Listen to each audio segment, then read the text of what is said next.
Our first resource person for this morning earned her Bachelor of Psychology and Doctor of Medicine from the University of Santo Tomas and has been a resident pediatrician of the UST Hospital from 1995 to 1998 and earned her fellowship training in neonatology from Dr. Jose Papella Memorial Hospital.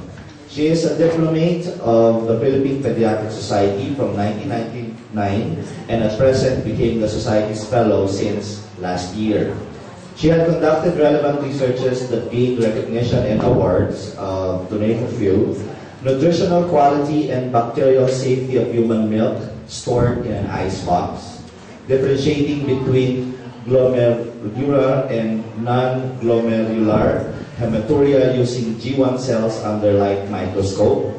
Ladies and gentlemen, let us welcome our lecturer and resource person on the orientation on essential newborn care protocol, the neonatologist and medical specialist of Dr. Jose Povella Memorial Hospital, Dr. Mary Ann Ilang.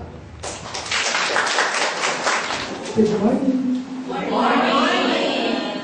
I was very much touched by the sound of your opening prayers.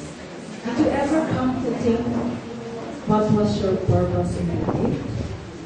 Have you already realized it? When I was young, before I took medicine, and I have been pondering on that, my realization was that God created everyone to let us enjoy God's gift of life. Our profession is focused on catching the first breath of life. Now, I'm very happy each time I give this lecture because I was a recipient of that expertise of those who attended to my delivery way back in 1968 because I was born 28 weeks, 1 kilogram, and the sole survivor of the delivery for the baby.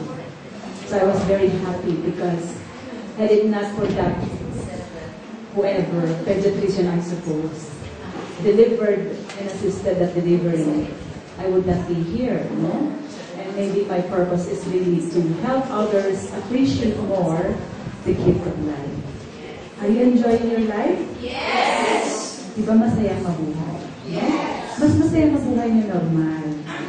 So dapat ingatan natin ang ating pagpapaanak at ingatan natin ang ating naipaanak para sila'y mabuhay na normal. And this is the beauty of this project of the WHO on essential newborn care. Yesterday, Dr. Mariela Castillo focused on how this protocol evolved and what was the basis for making this protocol in order to achieve the decrease in the mortality not only of the children but more so our neonates. In the Philippines, we have 82,000 deaths per year. And I'm doing 82,000 deaths per year na babies, diba? So our goal is to decrease it. And hopefully we will reach, ayaw ko yung 19 dyan, nakalagay, to reach 19 deaths per 1,000.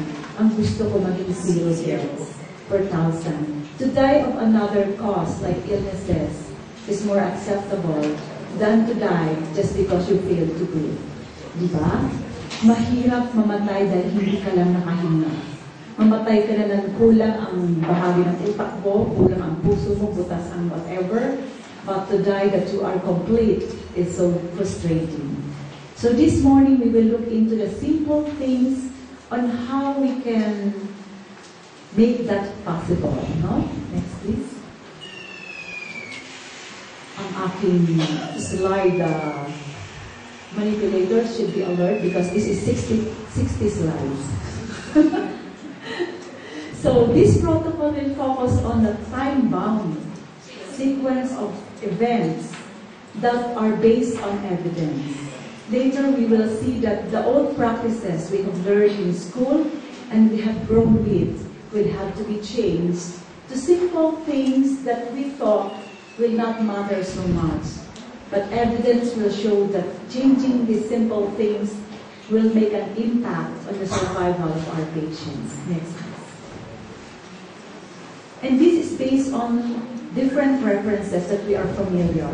The PCPNC manual is being used for demong training, if you have heard of it.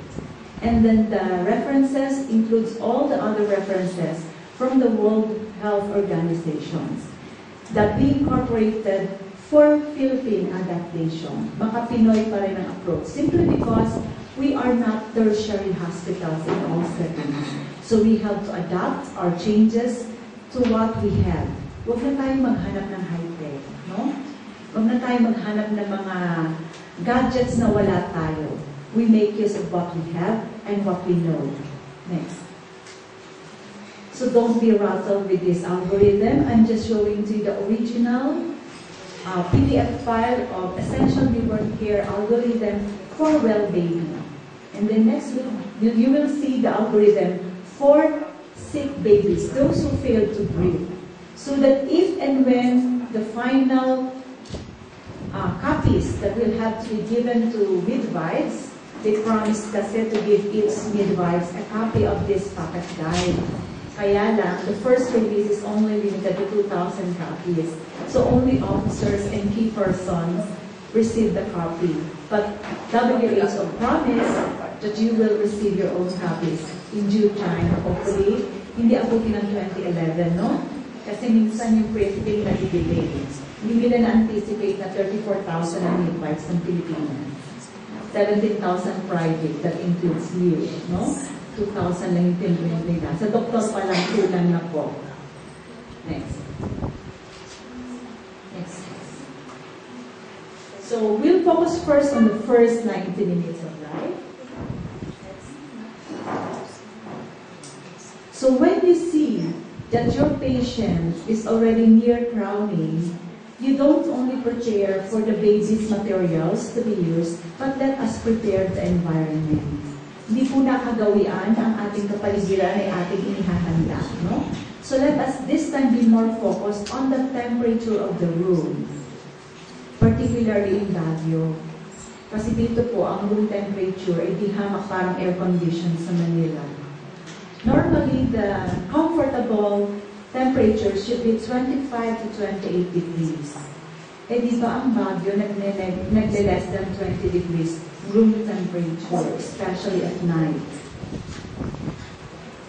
When I was on my way going up to Baguio, I was shivering in cold. Kasi nga po, preterm ako. My thermoregulatory centers failed to mature until now. So even if everybody in the car feels warm, ako lang po ang giniginaw. So how much more the small baby? So at 25 degrees, they may be comfortable, but less than that, they can even die to death. No?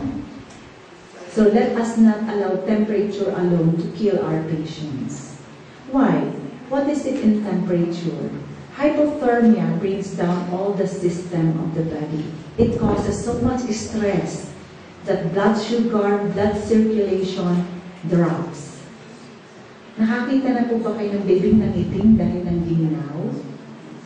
Di ba? Nagiging kulay blue sila. Pag di po yun naagapan, yung kulay blue na yun, mahahantong sa paghina ng pagpitik at paghinga ng bata. Kasi babagsak po ang kanyang blood sugar, titigil ang kanyang sirkulasyon, ang sunod, titigil ang kanyang paghinga. So kahit nasa tertiary hospital, we will have a hard time resuscitating that baby. So let us include environment. And that includes removal of draft, meaning free-flowing air. Yung pong electric fan sa taas ng ating deliveries should be somewhere else. Diba uso, ito yung delivery table, nasa taas yung electric fan. Tulad ng Fabelia. I'm not going away. Those who have seen the setup, kung nasa ng delivery bed, immediately when you look up, there goes your electric fan. And it should not be there. It should be away from the site where the baby should come out. Because the free flow of air will bring down the temperature of that baby further down. Hindi ba pag nainitan tayo, paypayan, kaya lalamigin ka? So yung baby natamaan po ng hangin ng electric fan, lalo siyang lalamigin. Kasama na rin po ang hangin ng bintana, lalo na sa Baguio. Simoy ng hangin sa bintana, which is cold, will be detrimental to our patient. So dapat po yung lintana not immediately across the